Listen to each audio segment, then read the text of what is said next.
Alright guys, welcome to the first class of C-Sec 1500. This class is going to be here to prepare you for the SecurityPlus certification. This class is also a very condensed class, so not everything that we'll speak here in these videos and in class will be 100% of what you need to study for the SecurityPlus. So we'll talk about different techniques and different things that I need you to do throughout this class to be successful so you can get the Security Plus on your first attempt. So hi, my name's John Haskell. I have over 20 years experience in the private and the public sectors. I have worked on so many different projects throughout my career, but it helped me along to give you guys a strong foundational knowledge that you'll be needing to get your Security Plus. And if you're with me along this journey for the other classes, such as network defense or pen tests or CYSA, this will all help you along the journey. Be aware that Security Plus is just the foundational certification for cybersecurity, and that as we work our way through this journey, that everything's going to build on top of each other. So if you start getting lost or confused throughout your journey, please stop and make sure that you understand every aspect of security as we move through, because it's just going to build on itself. If you don't, maybe it won't hurt you yet in Security Plus, but as you move through your journey, let's say you get to pen test, there are some fundamentals that we will not talk about again once we get there. So we just need to make sure that you are aware that if you do get lost along the way, please pause, make sure that you work throughout whatever you're lost on, and maybe even get some resources to help understand the concept at hand. So today what we're going to talk about is just the introduction of Security Plus itself. So Security Plus itself is designed for system administrators, security administrators, pretty much anyone who wants to get into IT. It used to be that we would say, hey, you get the Security Plus if you want to get into cybersecurity. No longer do we actually look at it that way. Security Plus is a great foundational certification for anyone wanting to get into the IT field. So IT, the field of cybersecurity is actually relatively still new, although we still had a lot of security concerns from the very beginning. Like for instance, in the 1970s with ARPANET, which was the first version of what we would call the internet as of today. Even here is when we started seeing cybersecurity threats showing up, people getting unauthorized access into systems and data. And then in the 1980s, we started seeing personal computers show up to the market, which we would see corresponding threats here as well. For instance, in 1988, we saw the Morris worm. The Morris worm was one of the first worms to gain attention, and it really showed that, hey, there are vulnerabilities when we start to interconnect our systems. So as we keep going through this, we started seeing like the Melissa virus and the I Love You worm and a whole bunch of other destructive cyber attacks that started happening. But in the past decade, what we've been starting to see is no longer just script kiddies or hacktivists most likely, but we're starting to see the rise of advanced persistent threats. These advanced persistent threats show up such as ransomware, and they can be state-sponsored attacks, and which means they're backed by another country. They have a lot of money behind them, which hurts us in the end because it makes our job harder of how do we protect our networks from these people that are very good at their craft. So as we work through here, we'll talk about the Security Plus itself, and we'll talk about what are the different aspects that we'll be learning about through the Security Plus.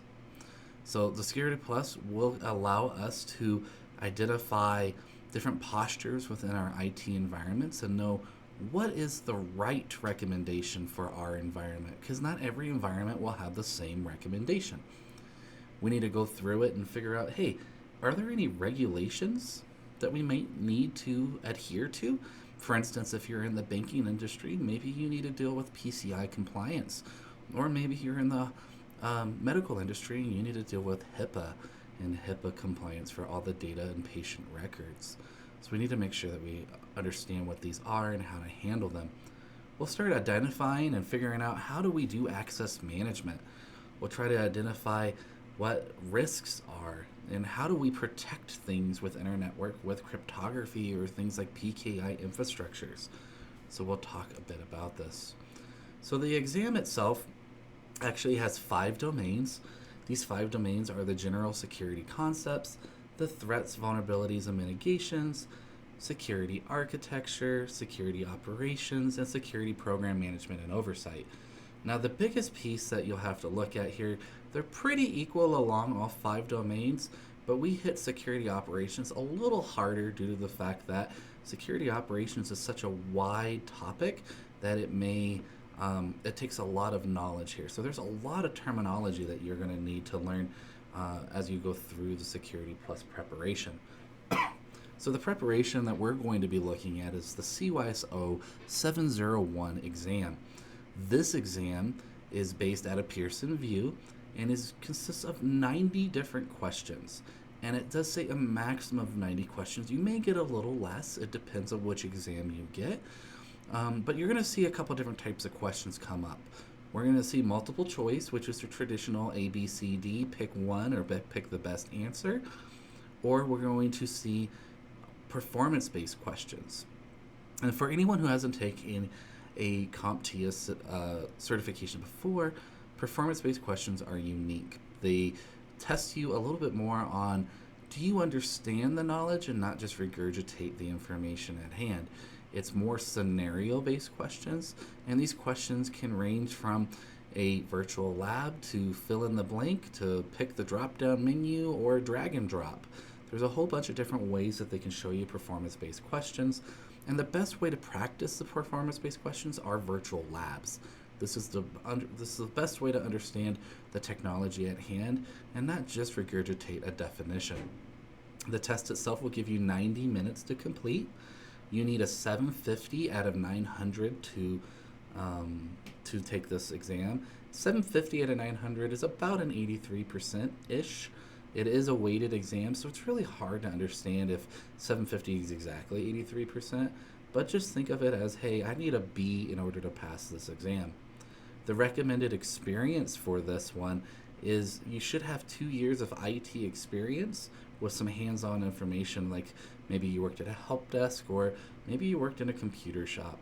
So while these are not requirements to take the Security Plus, these are just recommendations. So make sure that you at least know that if you have no experience within the field, that you have 2 years of experience somewhere along the journey. Now, the cost is $392 if you take it without an academic alliance. And what academic alliance is if you're an active student, let's say you're taking this for one of your classes, such as this class, 1500, we do get it at a cheaper rate for active students. It's about half on this class is what it will cost. So CompTIA is very known to have very vague questions on their exams, so you might find yourself having to pick the best answer. These answers have always been this way and always will be, and it's because we are in the IT field, and the IT field is not always, hey, there's one solution to rule them all. There is definitely things that we have to look at, that some solutions are needed differently depending on which environment we're in. So make sure that you decipher the question when you're reading these questions, and that way you can answer it properly. The deciphering of these questions, a lot of times what I like to do is I look for keywords, whether or not they're bold or italicized, or maybe they're using the words prevent or monitor or anything in these words. Make sure that you look for these keywords, because certain solutions may have certain characteristics. For instance, a firewall may, it may not completely protect you from behavioral-based analysis. Maybe we need to find a different solution for that. Or maybe the question will say, how do you prevent something within your network? And your two options is between an IDS and an IPS. Well, IPS is prevent, so that would be the correct answer in this case.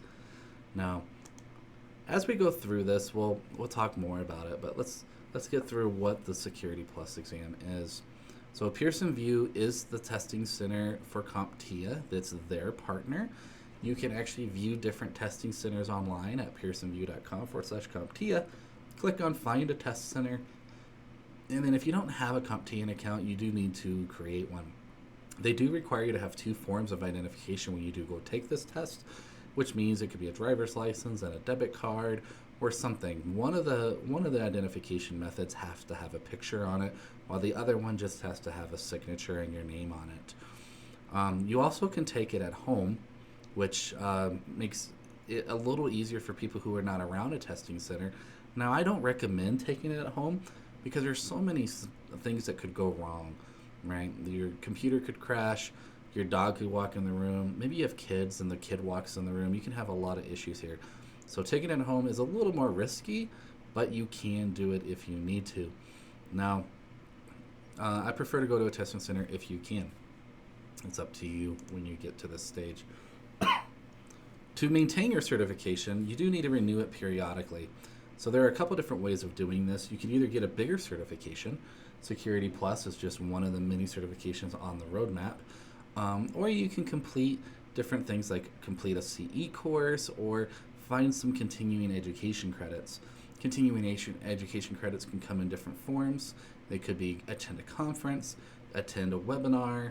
There's a whole bunch of different ways to gain the education units you need to continue on your certification. But be aware that there's always a renewal fee to go with this. So if you do want to renew, there is a way to do it. But by default, I think it lasts 3 years before you actually need to renew. So, all right. So we talked a little bit about these 5 objectives. These 5 objectives is just security concepts, threats, vulnerabilities, and mitigation, security architecture, security operations, and security program management and oversight. So those are the 5 objectives that we will be going through. And so let's dig deeper into each one of these domains within the certification. Figure out what are we actually going to learn here. So in domain 1, we're going to compare and contrast various types of security controls. We're going to learn about all the different types of security controls and where would we use those security controls. We need to figure out some of these basic concepts of security. Not everything's going to be a hardware concept. Some things will be a fundamental security concept. For instance, like the CIA triad, the confidentiality, integrity, and availability triad, which we will talk in the next class.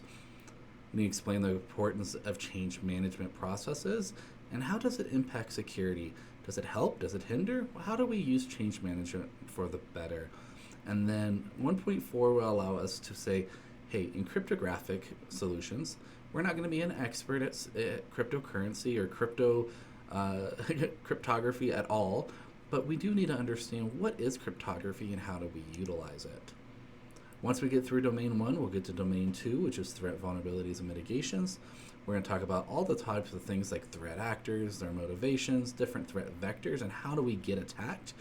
How do we minimize our attack surfaces? We'll talk about different types of vulnerabilities. We'll talk about how do we figure out indicators of malicious activity, or otherwise known as indicators of compromise. So how do we know that the bad actors or the threat actors themselves are within our network or even attacking the external part of our network? How do we know? And then how do we mitigate once we know these things? Okay, we've got some vulnerabilities. We know we've got some holes in our network. How do we patch them? How do we ensure that these holes are prevented for future threat actors? Once we get through stage 2, we'll get to security architecture. We'll talk about implications of the different security models. And we'll actually talk about how do we do defense in depth or security in depth as we go through this model here, and which is the best for the solution or the scenario at hand. So we've got to look at enterprise infrastructures and apply these principles that we learn. And then we need to figure out, well, what are we protecting? In a lot of cases, we're protecting data, right? So how do we classify and identify data, and how do we protect the data from malicious actors, which could also be insider threats? They could be in a disgruntled employee. How do we do that? We're going to explain the importance of resilience and recovery in security architecture, and we're going to go through how do we do high availability and what kind of environment should we build to ensure that if the building burnt down tomorrow, that we don't lose what we were trying to protect in the first place. Once we're done with domain 3, we'll get into 4, which is, again, the largest domain. This is at 28%. We'll get through the security operations.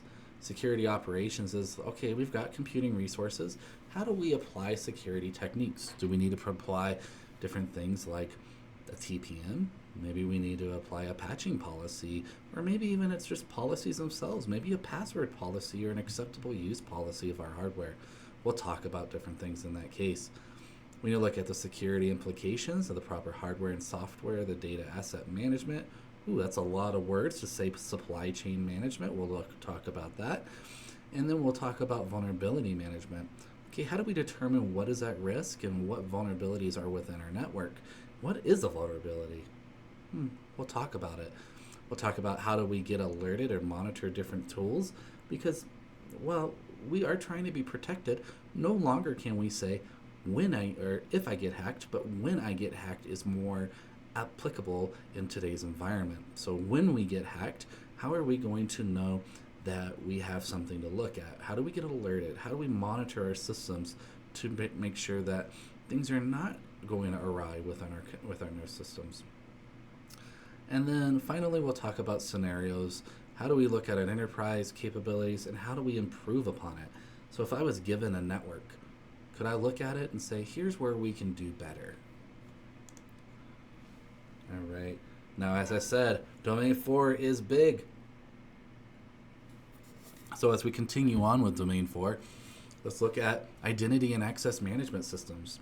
Authorization and access management is very important when it comes to security. We need to figure out, well, we can't look at everything all at once, so how do we automate and orchestrate our secure operations?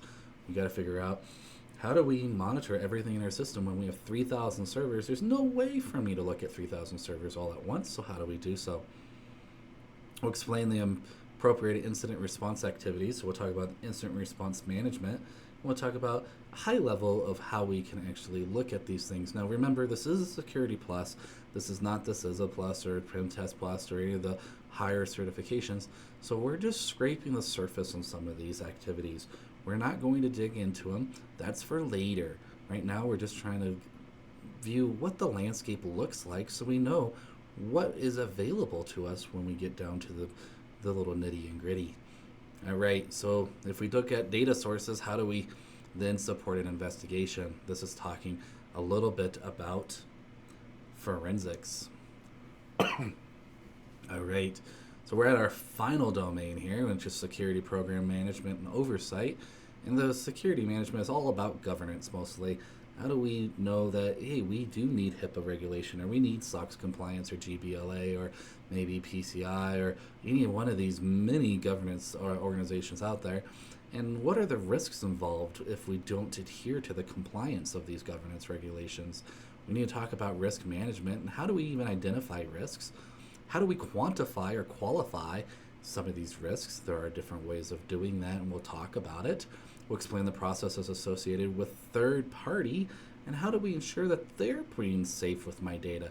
Just because we are in the world of cloud today. So if I go to cloud, how do I know that Azure or AWS or Google, GCP, is actually handling my data properly? Gotta make sure we understand that. So security compliance itself comes in many different forms and fashions, and we'll talk more about that. We'll talk about, okay, well, how do we know that we're still secure? Well, how do we audit and assess our current environments? Or how do we audit and assess some of our third parties? And then finally, some of the easier but fun part of our job is security awareness. How do we know that our users are being safe, and how do we train them to be safer? To determine things like phishing emails, or not to click that link, or not to give out your username and password, and let's not put those sticky notes underneath our keyboards. There's a whole bunch of different things that we'll talk about as we go through here.